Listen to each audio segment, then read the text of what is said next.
කතරගම ඉඳලා නුවරඑළිය හරහා කුරුණෑගල පළාත ධාවනය වන ලංකා ගමනාගමන මණ්ඩලයේ කතරගම ඩිපෝවට අයත් NC1141 බස් රථය පසුගිය ඉරිදා අලුයම 4:15ට පමණ කොත්මලේ ගැරන්ඩියැල්ල ප්‍රදේශයේදී අනතුරට ලක් වුණා.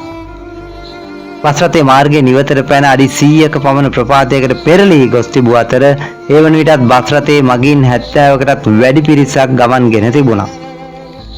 සිද්ධියෙන් බස් රථයේ රියදුරු ඇතුළුව මගින් 22 දෙනෙකු ජීවිතක්ෂයට පත් වෙලා තවත් 40කට වැඩි පිරිසක් මේ වන විටත් රෝහල්ගතව ප්‍රතිකාර ලබනවා.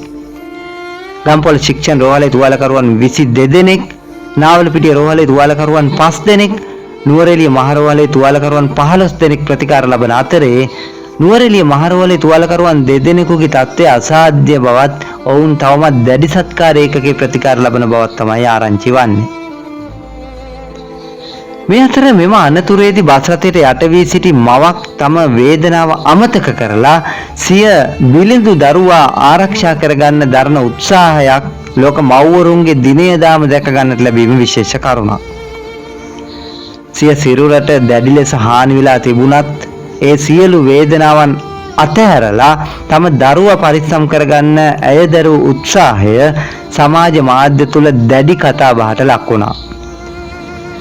බස් රථයට යට වී සිටි නිසා ඇය බේර ගන්න බස් රථයේ ඔසවන තෙක් බලන් ඉන්නට ප්‍රදේශවාසීන්ට සිදු වුණා. අනතුරු සිදු වෙලා එදා හවස බස් රථයේ දොඹකරයක් මාර්ගයෙන් ඔසවා ඇය මුදාගත්තද රෝහල්ගත කර සුළු මොහොතකදී ඇය මෙලවින් සමුගෙන තිබුණා. මේ අනතුරින් බිලිඳාගේ මව වන ධනලෙච්චමී මෙන්ම බිලිඳාගේ පියා කසීනාදන්ද ජීවිතයෙන් සමු අරන් තිබුණා. ඔවුන් දෙදෙනාගේ දේහයන් බණ්ඩාරවිල කොස්ලන්දේ මීරිය බැද්ද පිහිටි ඔවුන්ගේ නිවසට රැගෙන විත් තිබුණේ මෙසේ.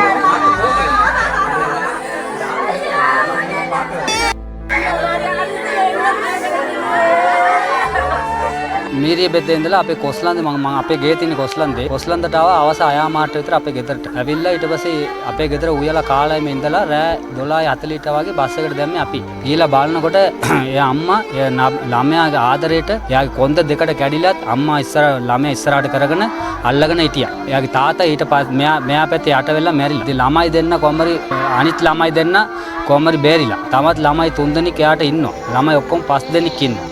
අනතුරින් තුවාල ලැබූ බිලිඳා සහ ඔහුගේ සහෝදරයන් දෙදෙනෙකු මේ වන විටත් පේරාදෙණිය සිරිමාව බණ්ඩාරනායක විශේෂිත ළමා රෝහලේ ප්‍රතිකාර ලබනවා. ඒ සම්බන්ධයෙන් රෝහල අධ්‍යක්ෂකවරයා මෙසේ අදහස් දක්වා සිටියා. ගම්පොළ මූලික රෝහලේ සිට අප රෝහල වෙත මේ කුඩා දරුවෝ දෙදෙනෙක් ස්ථාන මාර්ග වෙලා තිබ්බා. එහින් වැඩිමහල් ළමයි අවුරුදු 11ක්, ඊළඟ පිරිමි දරුවා අවුරුදු 6ක් සහ කුඩාම දරුවා මාස 6ක්. එම දරුවන් අතරින් කුඩාම දරුවාගේ තත්ත්වය තමයි ඇත්තටම ටිකක් සංකීර්ණ. ඊයේ රාත්‍රී ශල්‍ය කර්ම නිර්වාචනය කරා. ශල්‍ය කර්මෙන් අනතුරුව දැඩි සත්කාරයේ ප්‍රතිකාර ලබනවා. ජීවිත අනතුරු තත්ත්වයක් නැහැ. මේ අතර බස් රථයේ රියදුරු කැලුම් චන්දන මහතාගේ දේහයත් අද තිස්සමහාරාමයේ කිරින්දේ විලමුල්ල ප්‍රදේශයේ පිහිටි ඒ මහතාගේ නිවසට රැගෙන ආවා. 44 හැවිරිදි චන්දන මහතා වසර 4ක් පුරාවටම මෙම මාර්ගයේ මේ බස් රථයේ රියදුරු වශයෙන් කටයුතු කරලා තිබුණා.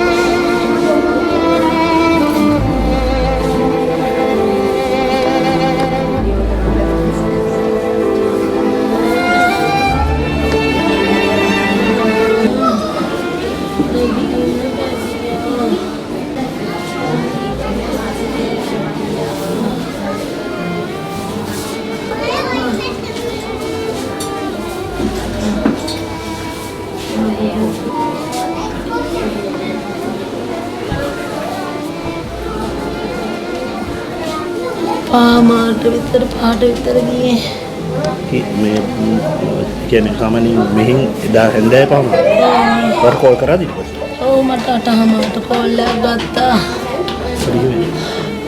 අරගෙන යාළුවෙකුට අර බඩු වගේක් යවන්න තියෙන එකකට බස් එකකට කෝල් කරන්න මහත්තයා මට අරගත්ත කෝල් එක. ඊට පස්සේ පරිස්සමෙන් ඉන්නේ කියලා වෙසා කූඩු වලවන්නේ කිව්වා. හෙට ළමයින්ට ගෙන්නන් කිව්වා බල්බ් වගේ එහෙම කියලා යනවා කිව්වා 10යි ගානට ඩියුටි පරිස්සමෙන් ඉන්නේ කියලා තියුවා. හැමදාම මේ ඩියුටි යනවද? ඔව්. කොච්චර කලින්ද? දැන් අවුරුදු 4ක් වෙනවා සර්. දැන් අවුරුදු 4ක් වෙනවා. 2007 වසරේ උඩුගම සිට කොළඹ බලා ධාවනය වෙමින් තිබූ උඩුගම ඩිපෝට අයත් බස් රථයක් ඉඳුරුව ප්‍රදේශයේදී කන්ටේනරයක ගැටී පුජ්‍යලින් 38 දෙනෙකුට මරු කැඳවමින් සිදු වූ අනතුරින් පස්සේ මෙරට සිදු වූ දරුණුතම ඛේදවාචකයක් ලෙස මේ අනතුරත් හඳුන්වන්නට පුළුවන්. අනතුර සම්බන්ධයෙන් නිරීක්ෂණය කිරීම සඳහා කතරගම ඩිපෝයේ ඩිපෝ කළමනාකරු තුසිත චමින්ද මහතා ඇතුළු පිරිසක් අනතුර සිදු වූ ස්ථානයට පැමිණ තිබුණා. මේ ඔවුන් මාධ්‍යයට අත්දැක්වූ අදහස්. අවැනි සුසුත්වයට හදලා මුදිනකම අසත දුරස්ත ගමන් සේවා පරීක්ෂාවක් කරලා තමයි ධාවනය කරන්නේ. ඒ වගේම අසර කීපයක් එම කාර්යයේම ධාවනයට යෙදූ ඊදුරු මහත්තුත් තමයි ධාවනයට යොදලා දෙන්නේ. යන්නේ කාර්යයට මුඛ්‍ය වශයෙන්ම යොදලා තියෙනවා. ඒ වගේ ඔන්න පළපුරුදු ඊදුරු මහත්තුත් තමයි මේ ගමන් මාර්ග සඳහා යොදලා තියෙන්නේ. එතකොට මේ සම්බන්ධයෙන් ඔබතුමා නිරීක්ෂණයක් කරාද කොහොමද? මම මේ ස්ථානයට ගියා. ගිහලා අත සම්බන්ධයෙන් යොදලා බලලා ඔබතුමාලා මහානාම මහත්යන්ගේ කතාපතුමා එයා දෙන උපදේශ පරිදි වැඩ කරා.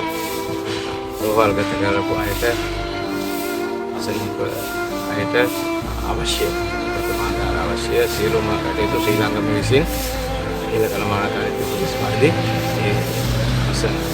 අසනීප තත්ත්වයෙන් ඉන්න අයට අවශ්‍ය දේ සියලුම දේ සැපයූ. පිටේ යන දාම් කියන්නේ අධිකරණ වෛද්‍යවරයා හා මෝටර රථ ප්‍රවාහයේ නිලධාරීන් තමයි ඒ ගැන මුලින්ම දැනුවත් භාවයක් තියෙන්නේ. ඒ පරීක්ෂණ පවත්වනවා. ඒ පරීක්ෂණ වලින් පස්සේ තමයි අපිට නිගමනය වෙන්නේ වෙන්නේ. එතකොට මේ සේවකයා මේ දින දෙකීපයක් සේවයේ නියුත් වීමක් හරි මොන හරි කෙනෙක් තියෙනවද? එයා නියමිත කාර්යයට අවස 4 මාර්ච්යට වාර්තා කළා. රාත්‍රී 10 තමයි කතරගම පිටත් වෙන්නේ. දිවා කාලේ සේවය කියලා නැහැ. නියමිත සේවා කාලයේ ගමන් වාරේ පැය 10ක් පමණ වෙනවා. ඒ වගේම මේම දුර සේවා ගමන් බස් රථය කොළඹ වැලිමඩ නගරයේ නවත්තලා තිබුණා. ඒ වගේම තවලන්තැන්න නගරයේදීත් තිබුණ නවත්තන හැම තැනකම විනාඩි 20ක් 30ක් අතර කාලයක් සේවකයන්ට විවේකයක් ලබා දෙනවා. ඒ ලබා දීලා තමයි මේ පැය 10ක දුර ගමන් සේවාව ධාවනය කරන්නේ. අන්තත් බස් රථය දෙපොළක නවත්තනවා. වැලිමඩ නගරයේ විනාඩි නවත්තලා තියෙන විනාඩි 25කුත් තවලන්තැන්න යන්න බැරුණා. ඒ වගේම නුවරඑළිය නගරයේදී විනාඩි 8ක විතර ප්‍රමාණයක් නවත්තලා බස් එකට මගින් අසදෙන කොට වෙලා තියෙනවා. එතකොට මේ වගේ දුරවල් ලක් නැහැ. අවුරුදු 44යි ඊදුරු මහත්තයාට හොඳ සෞඛ්‍යයෙන් ඉන්න දුරගමන් සේවා පරපුරුද්ද හැකි තියෙන ඒ වගේ ඊදුරු කොන්දසර මහත්තයා තමයි මේ දුරගමන් සේවා බස් රථ වලට යොදවලා තියෙන්නේ. මෙතුමා මේ ගමන් මාර්ගයේ කොච්චර කාලයක්ද? වසර 4කට වැඩි කාලයක් මේ සේවාවේ දීර්ඝකාලීනව යෙදී සිටිනවා. හොඳ පළපුරුදු ඊදුරු මහත්තයා. මාර්ග අනතුරු අතරේ සිදු බිහිසුණුම ඛේදවාචකයක් ලෙසින් ඉතිහාසගත වන ගැරන්ඩියල්ල ඛේදවාචකයේ සිදු ස්ථානයේ ප්‍රදේශවාසීන් විසින් පහන් දල්වා තිබුණා. ඒ අනතුරින් මියගිය පුජ්‍යලින් සිහි කරන්නට වගේම තුවාල ලැබුවන්ට ඉක්මන් සුවය ප්‍රාර්ථනා කරමින් හැමදේම හරියටම දැනගන්න News One ලංකා subscribe කරන්න. News One Lanka. Good news for everyone.